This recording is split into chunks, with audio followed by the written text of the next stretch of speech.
السلام علیکم ورحمۃ اللہ وبرکاتہ نحمده ونصلي على رسوله الكريم اما بعد اللهم صل على محمد وعلى آل محمد كما صليت على ابراهيم وعلى آل ابراهيم انك حميد مجيد اللهم بارك على محمد وعلى آل محمد كما باركت على ابراهيم وعلى آل ابراهيم انك حميد مجيد۔ آج ہم انشاءاللہ اپنی کتاب کا صفحہ نمبر 403 یہاں سے پڑھیں گے، کعبے کی تطہیر اور اس میں نماز۔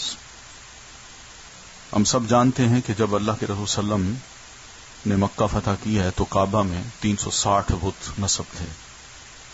اب ان بتوں کو بھی رسول اللہ صلی اللہ علیہ وسلم نے توڑنا تھا اور کعبے کو پاک کرنا تھا۔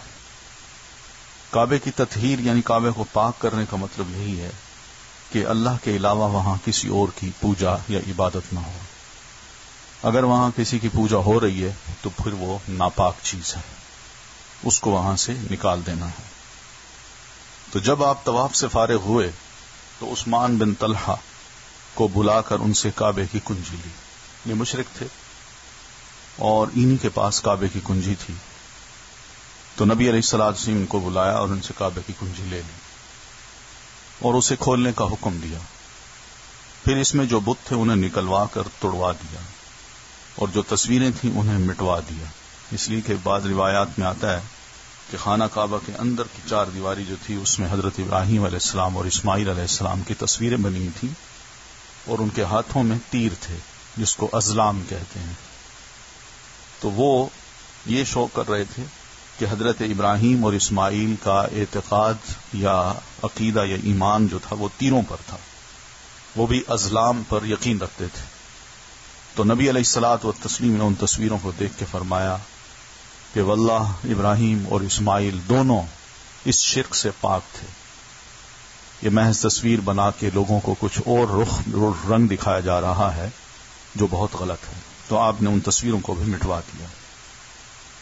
اس کے بعد آپ صلی اللہ علیہ وسلم اسامہ بن زید اور بلال رضی اللہ تعالی عنہ کو لے کر اندر داخل ہوئے اور دروازہ بند کر لیا۔ تو دروازہ بند کر لیا، پھر دروازے کے مقابل کی دیوار کے رخ سے 3 ہاتھ کے فاصلے پر کھڑے ہوئے، اپنے بائیں 1 ستون اور دائیں 2 ستون اور پیچھے 3 ستون کیے اور وہاں کھڑے ہو کے آپ نے 2 رکعت نماز پڑھی شکرانے کی۔ پھر بیت اللہ میں گھوم کر اس کے اطراف میں اللہ کی تکبیر اور توحید کے کلمات کہے۔ پھر آپ صلی اللہ علیہ وسلم نے دروازہ کھولا۔ قریش مسجد حرام میں صفیں لگائے کھچا کھچ بھرے ہوئے تھے۔ آپ نے دروازے کے دونوں بازو پکڑ کر ایک بلیغ خطبہ دیا جس میں اسلام کے بہت سے احکام بیان کیے، امور جاہلیت کو ساقط کیا، یعنی جاہلی جتنے بھی معاملات تھے اسلام سے قبل کے، یعنی جو بھی طریقہ کار تھا، تہذیب تھی، ثقافت تھی، آپ صلی اللہ علیہ وسلم نے اس کو ساقط کر دیا جب یہ ختم آج کے بعد، اور اس کی نخوت کے خاتمے کا اعلان کیا۔ یعنی جاہلیت میں ایک تکبر ہوتا ہے، غرور ہوتا ہے، تو نبی علیہ السلام نے فرمایا آج یہ غرور بھی میں ختم کر رہا ہوں۔ اور غرور سب سے بڑا یہی تھا کہ ہم عرب ہیں، دوسرے غیر عرب ہیں، تو اس لیے عرب جو لوگ ہوتے تھے وہ غیر عربوں کو خاطر میں نہیں لاتے تھے۔ نبی علیہ الصلوۃ والتسلیم نے اپنے ساتھ اسامہ بن زید کو کھڑا کیا اور بلال کو کھڑا کیا، یہ دونوں غیر عرب تھے اور غلام تھے۔ تو نبی علیہ الصلوۃ والسلام نے عملاً ثابت کر دکھایا کہ میں اس غرور کو اب ختم کر رہا ہوں، اس کا خاتمہ اب یہ یہاں نہیں چلے گا، یہاں سب بھائی بھائی بن کے رہیں گے۔ پھر آپ نے فرمایا یا معشر قریش، قریشیو ما ترون انی فاعل بکم، تمہارا کیا خیال ہے کہ میں اب تمہارے ساتھ کیا سلوک کرنے والا ہوں؟ جنہوں نے بہت مقابلے کیے، آپ کو بڑا تنگ کیا، آپ کو مکہ سے نکالا، وہ سب سامنے بیٹھے ہیں، آپ انہی کو فرما رہے ہیں۔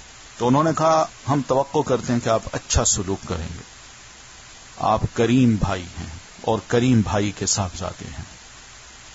تو آپ نے فرمایا لا تثریب علیکم اليوم اذهبوا فانتم الطلقاء، آج تم پر کوئی سرزنش نہیں، جاؤ تم سب آزاد ہو، میں کچھ نہیں کہتا تمہیں۔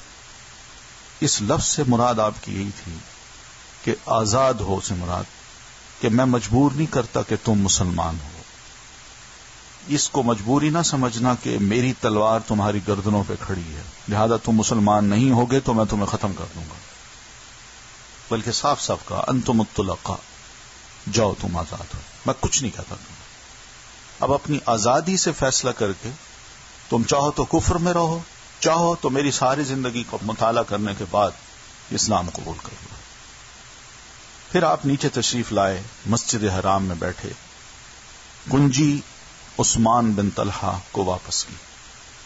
حالانکہ یہ عثمان مشرک تھے اور انہیں توقع نہیں تھی کہ اب یہ کنجی مجھے ملے گی، مگر آپ نے کنجی انہیں واپس کی، اور واپس کرتے ہوئے فرمایا خذوها خالدتن تالدتن لا ينزعها منکم الا ظالم، اس کنجی کو اب ہمیشہ ہمیشہ کے لیے تم لے لو، تم لوگوں سے اسے وہی چھینے گا جو ظالم ہوگا۔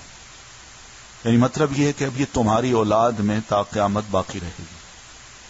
یہ ایک معجزاتی بات ہے جو نبی علیہ الصلوۃ والتسلیم نے ارشاد فرمائی، اور یہ بات اب بھی ہے کہ عثمان بن طلحہ کی اولاد میں ہی یہ کنجی چلی آ رہی ہے، اس وقت بھی انہی کی اولاد میں ہے۔ پھر اس کے بعد آپ صلی اللہ علیہ وسلم صفا پر تشریف لائے اور اتنا اوپر چڑھے کہ بیت اللہ کو دیکھ سکیں، پھر ہاتھ اٹھا کر دعا کی۔ اس کے بعد لوگوں سے اسلام پر بیعت لی، جو مسلمان ہو رہے تھے اس موقع پر اپنی آزادی سے، تو ان سے آپ نے بیعت لی۔ اس دن ابو بکر رضی اللہ تعالیٰ عنہ کے والد ابو قحافہ بھی مسلمان ہوئے۔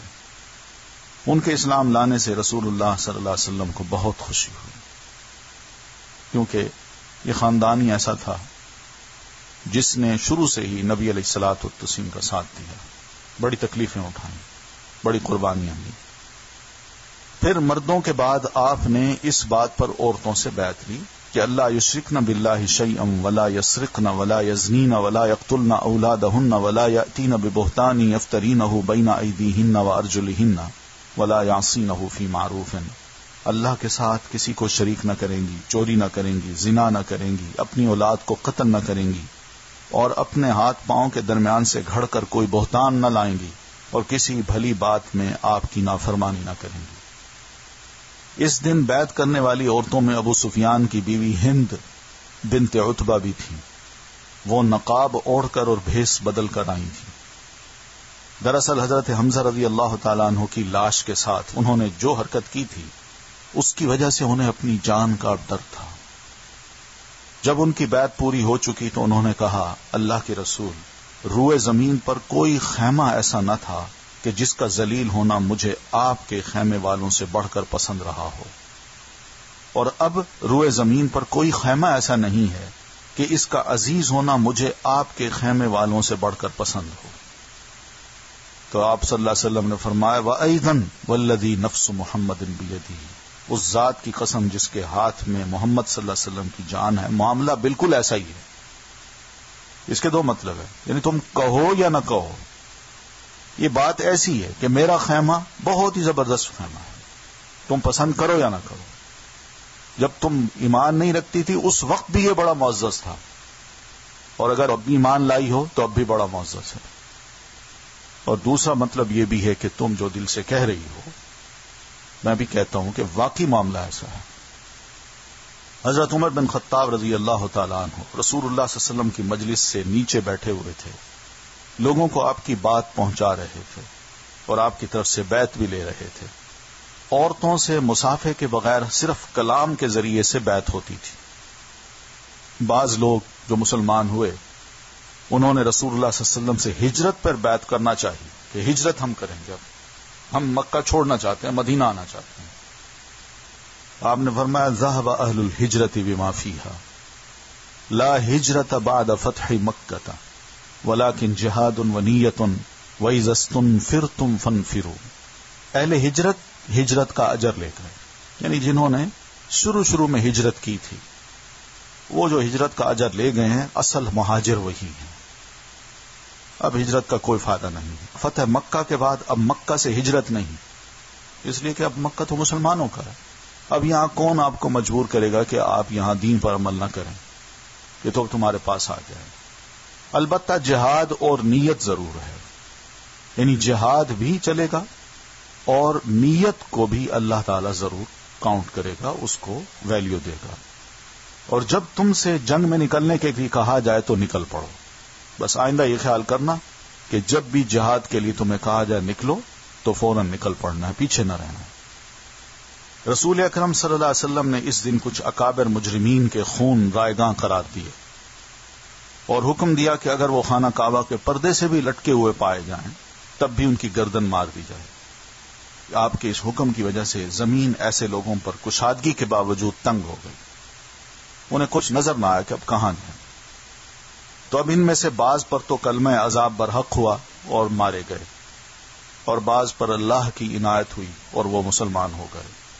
جو لوگ مارے گئے ان کے نام یہ ہیں: ابن خطل، مقیس ابن صبابہ، حارث ابن نفیل اور ابن خطل کی ایک لونڈی۔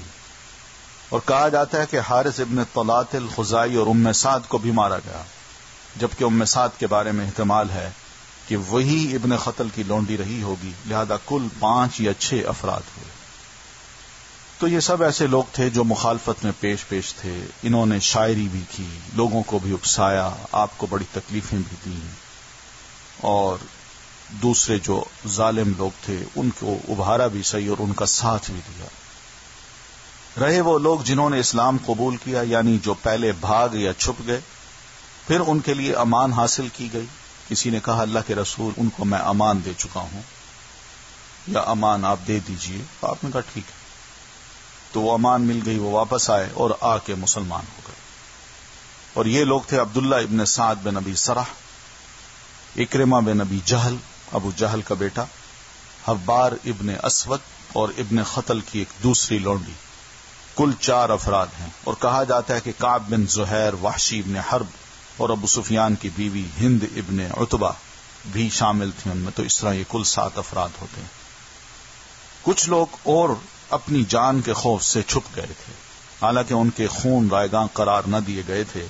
ان میں یہ نام آتے ہیں: صفوان بن امیہ جو میدان بدر میں مارا گیا تھا، اور صفوان نے بعد میں بڑا تہیہ کر لیا کہ جب تک اللہ کے رسول صلی اللہ علیہ وسلم کو اپنے والد کے بدلے میں قتل نہ کروں گا چین سے نہیں بیٹھوں گا، اور فتح مکہ تک وہ یہ کوشش کرتا رہا، مگر اللہ نے اس کی ہر کوشش کو ناکام کیا۔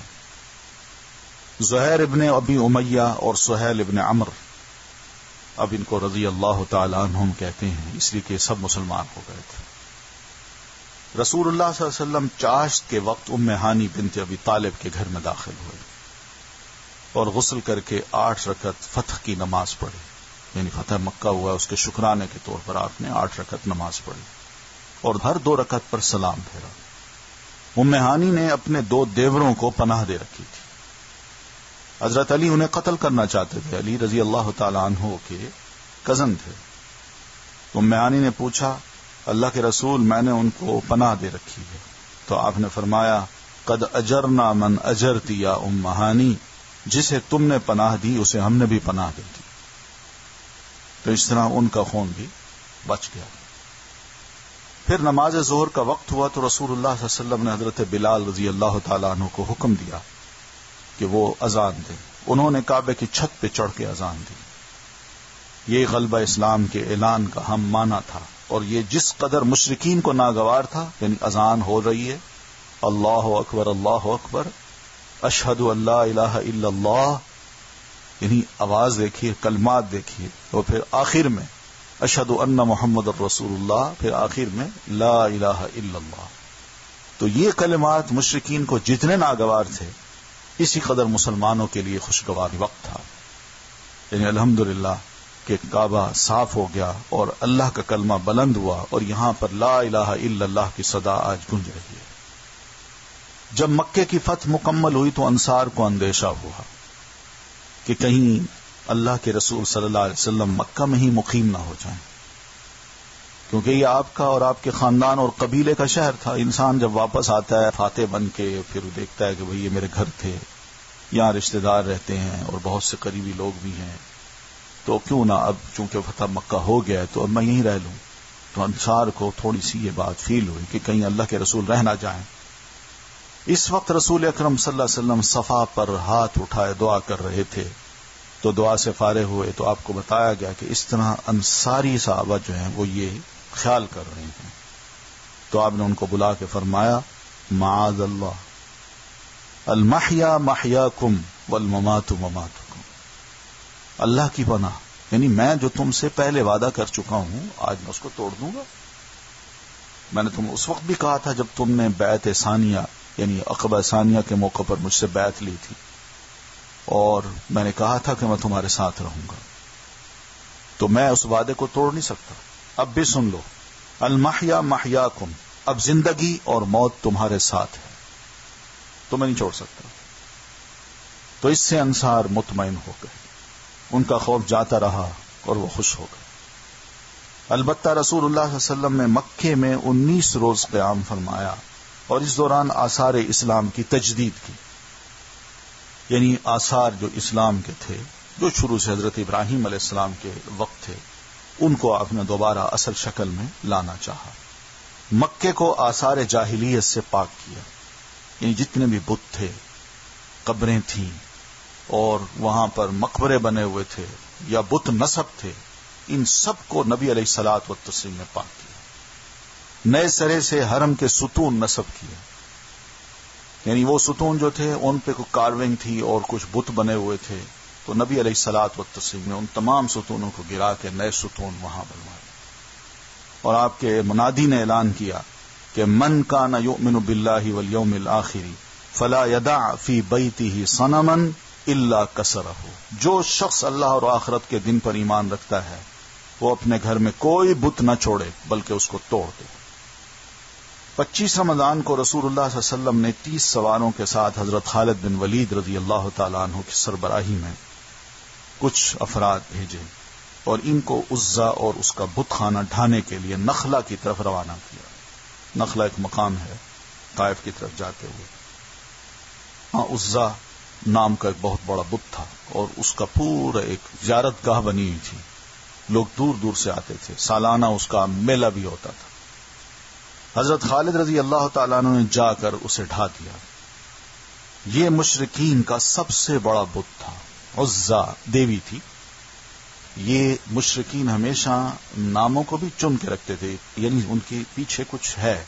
اللہ تعالیٰ کا ایک نام ہے، ٹائٹل ہے العزیز، تو عزیز اللہ کا نام ہے اور اسی سے انہوں نے عزا نکالا ہے. اسی طرح اللہ کا ذاتی نام ہے اللہ، اس سے انہوں نے اللات نکالا ہے. تو یہ اس طرح کرتے تھے، یعنی وہ بڑا اللہ ہے، یہ چھوٹی اللہ ہے، وہ بڑا عزیز ہے، یہ اس کی عزا ہے. تو نبی علیہ الصلوۃ والتسلیم نے حضرت خالد کے سربراہی میں اس بت کو ڈھا دیا. پھر آپ صلی اللہ علیہ وسلم نے رمضان ہی میں حضرت عمرو بن عاص رضی اللہ تعالیٰ عنہ کو سواع نامی بت ڈھانے کے لیے روانہ کیا. یہ حذیل کا سب سے بڑا بت تھا. قبیلہ حذیل عربوں میں انتہائی فصیح اور بلیغ قبیلہ تھا. قریشی ہوں یا حذیلی ہوں، ان دونوں کی زبان ایک ہی تھی، اور قریش بھی جا کے حذیل سے یعنی انہی کی شاخ سے ہی ہیں. تو ان کے ہاں بہت بڑا ایک بت تھا جس کا نام سواع تھا، اور یہ سواع نام کا بت بہت قدیم بت ہے. قرآن مجید میں اگر آپ نے سورہ نوح کو پڑھا ہے تو اس میں مطالعہ کیا ہو تو حضرت نوح علیہ السلام کے دور میں بھی ایک بت تھا جس کا نام سواع تھا. وقالوا لا تذرن ودن ولا سواع ولا یغوث ویعوق ونسرا، یہ سواع جو ہے یہ ایک بت تھا. تو اس کا استھان کا مطلب مقام یا مزار، مکے سے شمال مشرق میں 150 کلومیٹر کے فاصلے پر روحات نامی مقام پر تھا. حضرت عمرو بن عاص رضی اللہ تعالیٰ عنہ نے اسے جا کر ڈھایا اور اس کے ٹکڑے ٹکڑے کیے. یہ حال دیکھ کر اس بت کا مجاور جو تھا وہ مسلمان ہو گیا. وہ صرف اس لیے ہوا کہ یہ خدا اپنے آپ کو نہیں بچا سکا تو ہمیں کیا بچائے گا، یہی سوچ کے وہ مسلمان ہو گیا. پھر آپ صلی اللہ علیہ وسلم نے سعد بن زید اشہلی رضی اللہ تعالیٰ عنہ کو اسی ماہ رمضان میں 20 سوار دے کر منات کی جانب روانہ کیا. یہ منات بھی ایک بت تھا. یہ قدید کے پاس مشلل میں تھا. مشلل بھی ایک دیہات ہے. اور یہ کلب خزاع، غسان اور اوس و خزرج کا بت تھا. لوگ آتے تھے. حضرت سعد نے جا کر اسے توڑ دیا اور بت خانہ ڈھا دیا. یہ تو بتوں کو گرانے کی باتیں ملتی ہیں، لیکن یہ بھی ایک حقیقت ہے اور حدیث میں ہے. جس طرح یہ حدیث سے واقعات لیے گئے ہیں اسی طرح حدیث میں واقعہ یہ بھی ہے کہ حضرت علی رضی اللہ تعالیٰ عنہ نے اپنے ہی دور میں جب وہ خلیفہ تھے تو اپنے ایک ساتھی سے کہا کہ کیا میں تمہیں وہ کام نہ سونپوں جو رسول اللہ صلی اللہ علیہ وسلم نے مجھے سونپا تھا؟ ان کا ضرور. ان کے اللہ کے رسول نے مجھے یہ فرمایا تھا کہ علی یہ گروپ ہے صحابہ کرام کا، لے جاؤ اور خطہ عرب میں جہاں کہیں بھی کوئی بڑی قبر دیکھو یا ایک بالش سے اوپر کوئی قبر دیکھو تو اس قبر کو ڈھا دو، اس کو برابر کر دو زمین کے، اور اس کے اوپر جو کچھ بنا ہوا ہے اس کو بھی ڈھا دو. تو حضرت علی رضی اللہ تعالیٰ عنہ نے خود کیا یہ کام. ان کا میں نے یہ کام کیا ہے اور یہی کام میں تمہیں سپرد کرتا ہوں کہ تم بھی جاؤ یہ کام کرو. وجہ کیا تھی کہ یعنی بتوں کی عبادت وہ بھی ایک شرک ہے اور قبر کی عبادت بھی ایک شرک ہے، اور قبر کی طرف چل کے آنا وہ بھی ایک شرک ہے. تو اس لیے نبی علیہ الصلوۃ والتسلیم نے حضرت علی رضی اللہ تعالیٰ عنہ کو یہ کام دے کے، یہ مشن دے کے روانہ کیا تھا.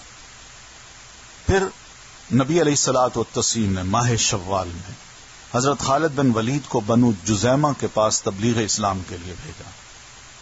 ان کے ساتھ مہاجرین و انصار اور بنو سلیم کے تقریباً 350 افراد تھے. جب انہیں اسلام کی دعوت دی گئی تو انہوں نے کہا سبعنا، ہم نے اپنا دین چھوڑا. اب یہ مطلب حضرت خالد بن ولید نے اس کا یہ لیا کہ ہم سابی ہو گئے، یعنی ہم نہیں مان سکتے اسلام کو.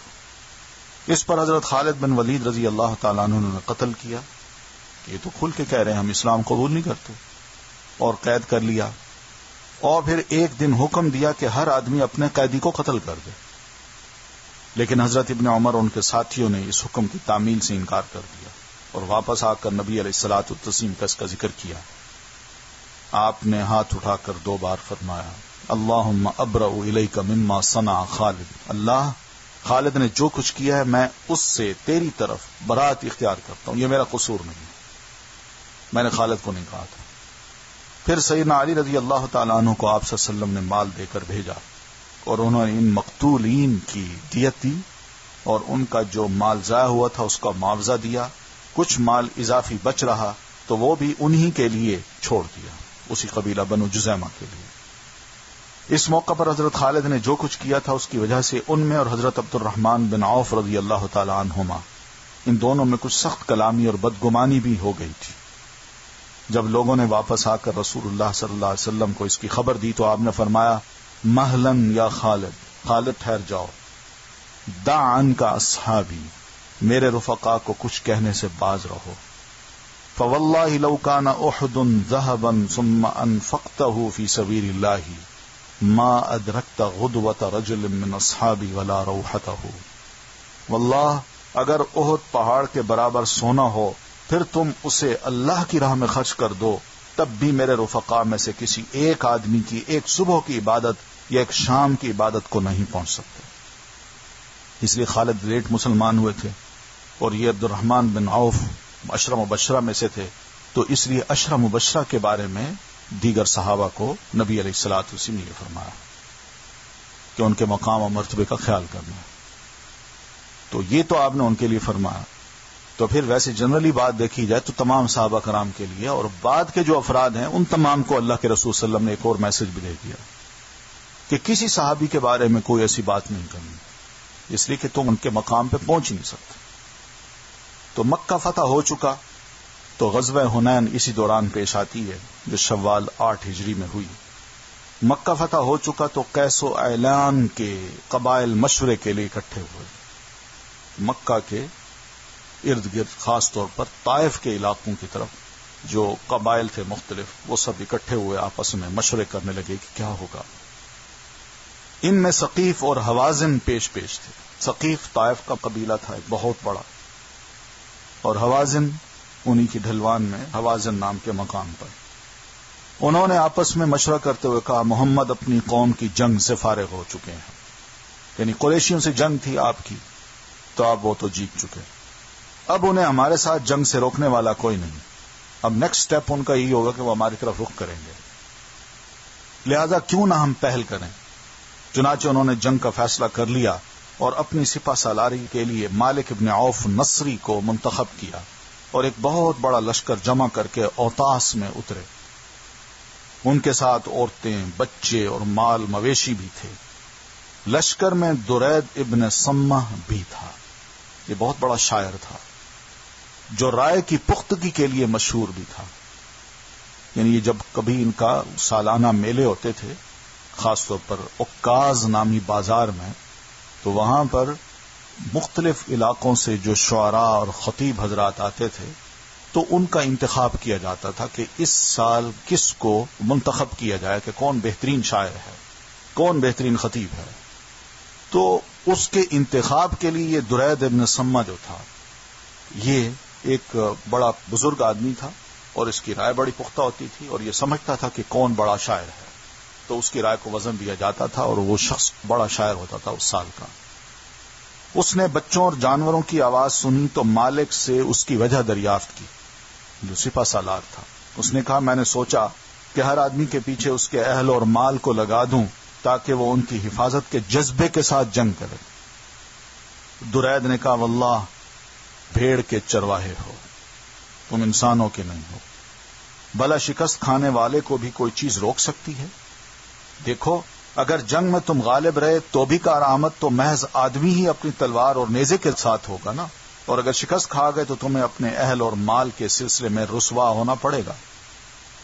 تو اس لیے یہ کیا ہے کہ بھی بچے بھی ہیں، مال بھی ہے، مویشی بھی ہیں، عورتیں بھی ہیں، وہ بھی سارے لڑنے والے جو ان کے ساتھ تم نے لے لیے ہیں.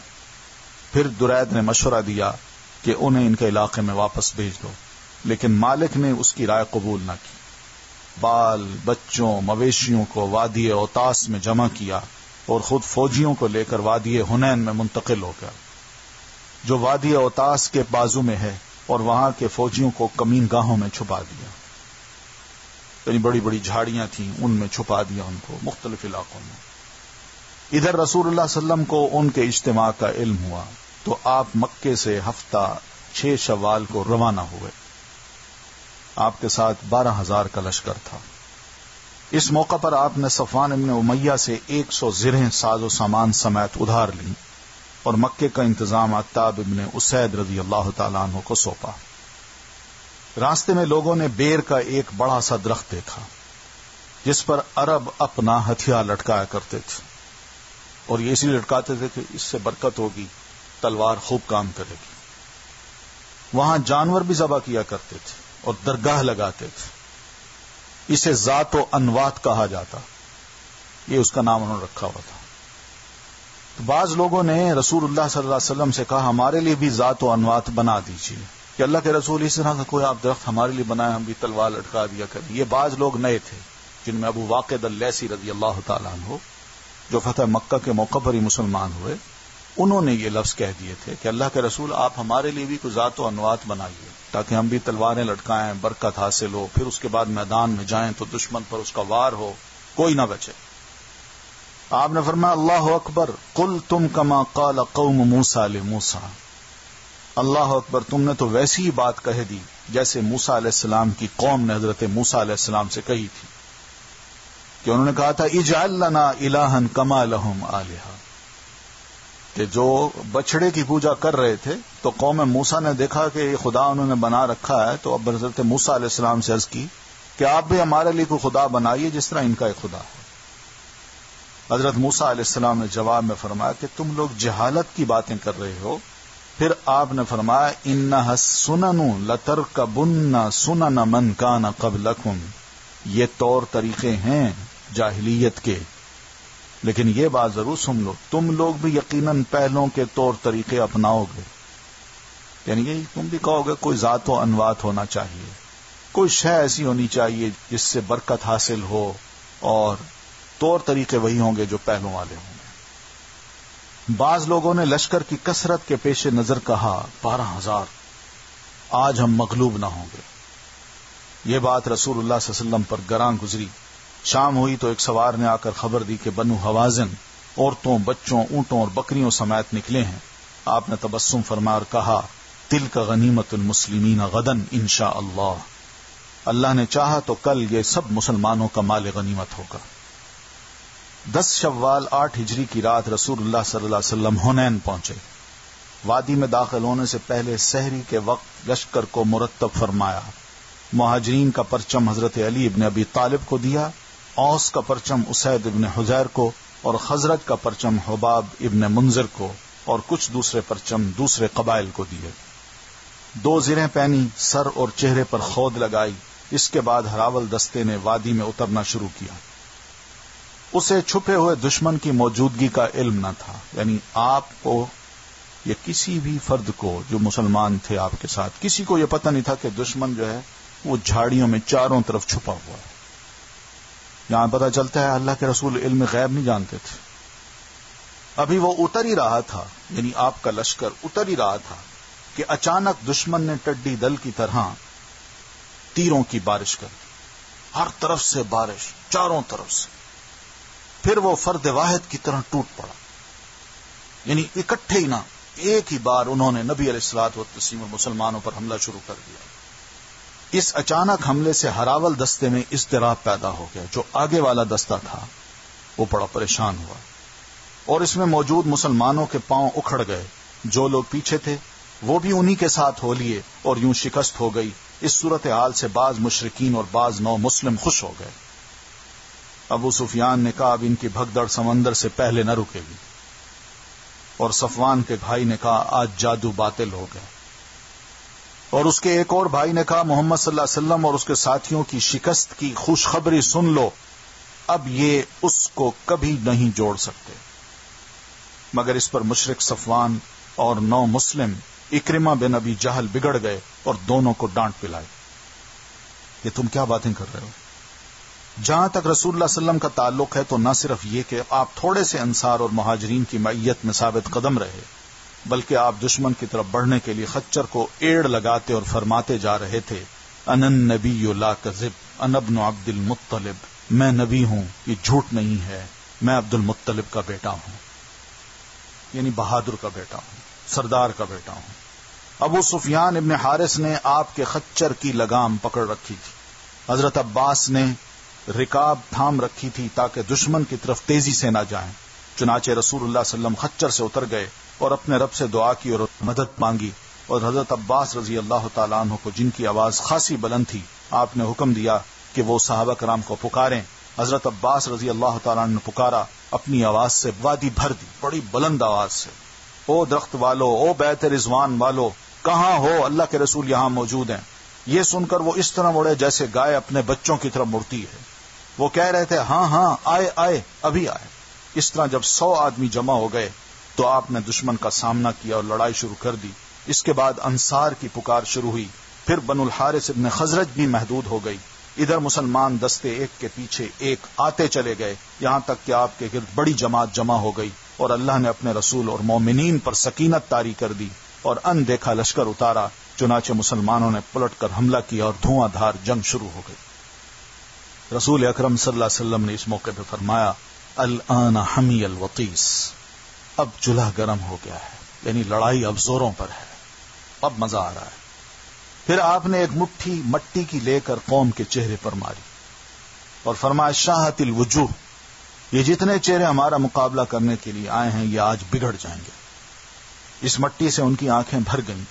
اس کے بعد ان کی تلواروں کی دھار کند اور ان کا حوصلہ ٹوٹ گیا، یہاں تک کہ وہ پراگندہ ہو کر بھاگ نکلے، اور مسلمانوں نے مارتے پکڑتے ان کا پیچھا کیا. چنانچہ عورتوں بچوں کو پکڑ لیا اور بہت سے فوجیوں کو گرفتار کیا.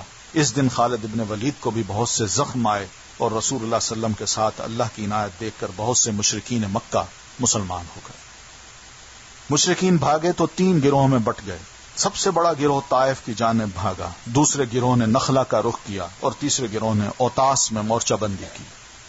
آپ نے اوتاس میں ابو موسیٰ اشعری رضی اللہ تعالیٰ عنہ کے چچا ابو عامر اشعری رضی اللہ تعالیٰ عنہ کو صحابہ کی جماعت کے ساتھ بھیجا. انہوں نے دشمن کو پراگندہ کر کے سارا مال غنیمت پر قبضہ کر لیا. البتہ خود ابو عامر اشعری رضی اللہ تعالیٰ عنہ مارکے میں شہید ہو گئے، اور ان کی جگہ ابو موسیٰ اشعری نے سنبھالی اور کامیاب و کامران واپس آئے.